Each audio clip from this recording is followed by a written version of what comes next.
Bonjour les incarnés, je suis le devin chinois blanc du livre des mutations, le Yi Jing. Bienvenue dans l'unité de l'humanité en portrait énergétique. Pour la croissance de la chaîne, merci de liker et de vous abonner, de partager, de commenter et d'applaudir chez vous. Aujourd'hui, nous allons parler de l'énergie 46, la croissance de Philippe Desbrosses. Dans un premier temps, je vous parle de l'énergie et ensuite de la personne, toujours de l'énergie vers la personne. Pas de jugement.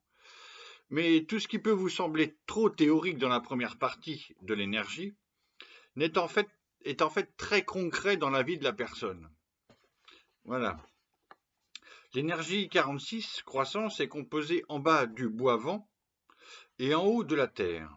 La réunion de ces deux éléments produit une image vivante dans la nature. Au cœur de la terre naissent les racines. Et l'étude de la grande image nous renseigne sur le rôle social de la personne.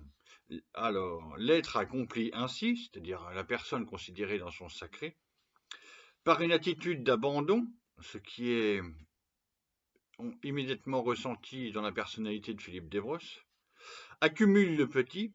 Ici, il s'agit notamment de 1840 variétés de graines anciennes, et ainsi parvient à ce qui est grand et élevé.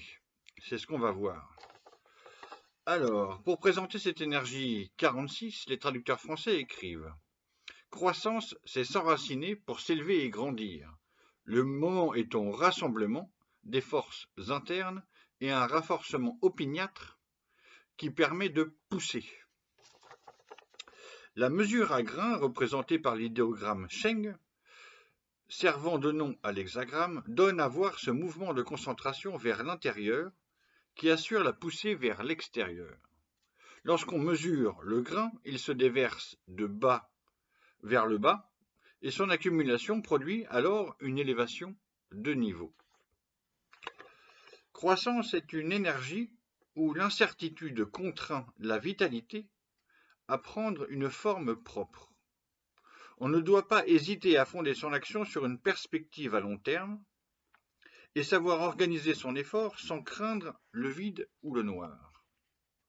Comme le redit la grande image, c'est en accumulant petit à petit que l'on parvient à ce qui est grand et élevé. Je continue ma lecture de cet idéogramme Cheng, qui nomme cette énergie 46 croissance. C'est une ancienne capacité de mesure, environ 1 décilitre. Javary et Faure écrivent: l'idéogramme Cheng représentait à l'origine un boisseau, une mesure à grains. Le caractère Cheng de la croissance, en plus de l'instrument lui-même, représente à l'intérieur et à l'extérieur du boisseau des graines de céréales. Cette précision permet de focaliser le sens du caractère, non plus sur l'objet, mais sur le mouvement que sa capacité produit, transformant ainsi le nom d'une ancienne mesure en verbe d'action. Et oui, on pourrait dire semencier. Philippe Desbrosses est un paysan, un agriculteur, un scientifique, un agriculteur biologique qui a récolté plus de 1800-400 espèces de variétés de graines anciennes dans un conservatoire à la ferme Sainte-Marthe en Sologne. Grâce à tout ça, il peut nourrir une population et reprendre une alimentation saine. Javary et Faure continue. Pour comprendre comment cette mesure de capacité, Cheng, est devenue le signe d'un mouvement d'élévation, il faut considérer l'opération de mesure dans son ensemble et d'un point de vue cinématique. Elle commence par un mouvement yin consistant à verser le grain de haut en bas à l'intérieur du boisseau. Les graines s'amassent ensuite au fond du récipient et petit à petit le niveau se met à s'élever. C'est le mouvement yang. Et finalement, à force de croître, il en arrive à devenir visible en formant un cône qui dépasse largement le bord du boisseau. C'est le conservatoire de la ferme Sainte-Marthe avec toutes ses graines. C'est un semencier. Il s'agit donc d'une double dynamique, d'un enracinement vers une élévation, et on l'aura compris, par un enracinement vers le bas que la croissance trouve l'assise nécessaire à son développement vers le haut. Donc, Philippe Desbrosses est né en 1941 dans une famille d'agriculteurs en Sologne, qui se lance dans l'agriculture biologique en 1969. Ce sont donc des pionniers. Après une percée de vedettes dans la musique, Philippe Desbrosses reprend l'activité parentale de ses parents dans l'agriculture biologique. Depuis 1973, il a repris donc cette agriculture biologique et a développé la ferme Sainte-Marthe sur 120 hectares, avec son centre de formation, son conservatoire de 1000 graines de variétés anciennes, de notoriété internationale, et les entretiens de Milancet pendant plus de 20 ans, et de Sologne. Dans les années 1980, il reprend ses études pour que son discours militant sur l'agriculture biologique soit mieux entendu et reconnu. Ainsi, il obtient en 1987 le titre de docteur en environnement avec une thèse notamment sur le lupin, récompensée de la plus haute mention avec les félicitations.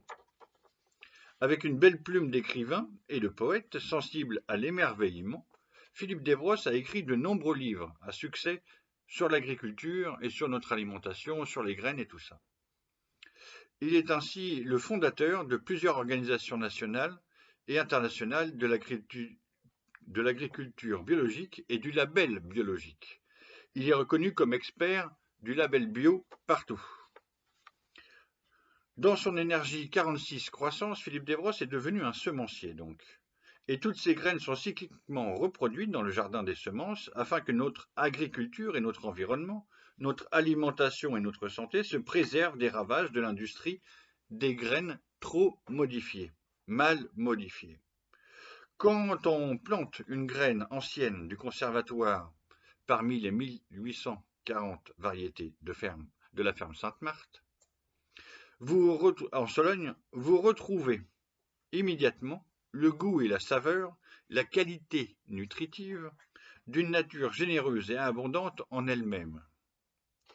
Sur Gaïa. Je rappelle que M. Philippe Desbrosses a été décoré officier du mérite agricole et fait officier de la Légion d'honneur en 2003. Pour conclure, je vous donne ma liste des personnes qui vivent ou qui ont vécu dans cette énergie 46 la croissance: François Tcheng, Louis Chédid et Didier Van Kovlar. Namasté.